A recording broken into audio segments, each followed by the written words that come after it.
রথের দিন ভেবেছিলাম একটু খাজা বানাবো, কিন্তু রথের দিন তো বানানো হয়নি, তাই আজকে উল্টো রথ সেই দিনকেই বানিয়েছি। আর ভিডিওটা আপলোড হবে তার পরের দিন, কারণ আমি উল্টো রথের দিন ভিডিওটা দিতে পারিনি।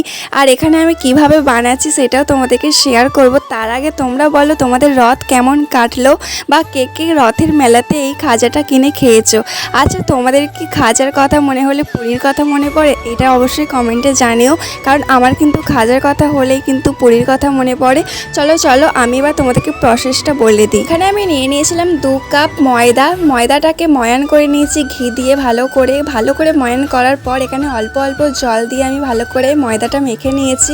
খুব শক্তও নয়, খুব নরমও নয়। তারপর কিছুক্ষণের জন্য রেস্টে রেখে দিয়েছিলাম। তারপর অন্যদিকে আমি মিষ্টির রস বসিয়ে দিয়েছিলাম, 1/2 কাপ চিনি আর 1/2 কাপ জল দিয়ে। কিছুটা ফোটার পর আমি ওখানে এলাচ দিয়ে দিয়েছিলাম 2টো।